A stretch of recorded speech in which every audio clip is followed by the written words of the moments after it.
ప్రతి ఏకాదశి ఒక్కొక్క విశిష్టమైన పేరుతో ఉంది.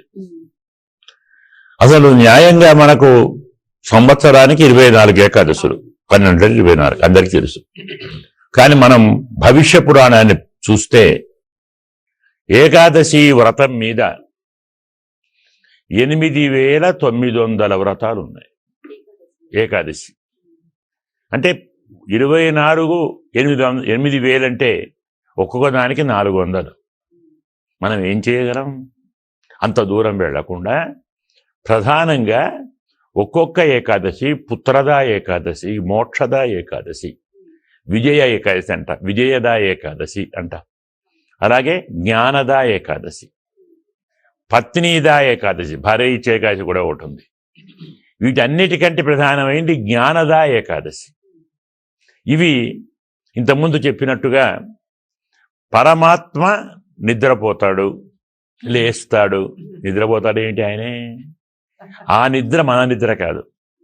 మనం పోయే నిద్ర తామస నిద్ర.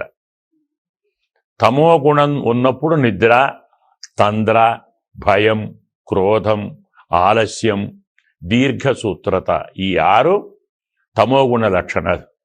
తమోగుణం ఆయనకి ఎక్కడిది? మరి నిద్ర ఇదేం నిద్ర? యోగ నిద్ర. అందుకే పెద్దలు వ్యాసుడు భారతంలో నిదం రాతీతి నిద్ర అన్నాడు. సంస్కృతంలో నిత్ అనే శబ్దం ఒకటి ఉన్నది. నిత్ అంటే జ్ఞానం, నిద్ర అంటే జ్ఞానాన్ని ఇచ్చేది. మన నిద్ర ఉన్న జ్ఞానాన్ని పోగొడుతుంది కదా. ఆయనది యోగ నిద్ర.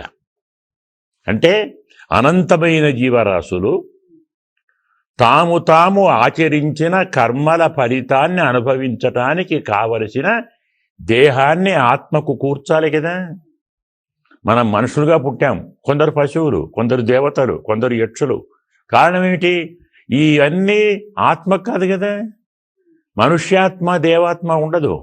అందరిలో ఆత్మ ఒక్కటే, తేడా ఉండదు. మనుష్య దేహం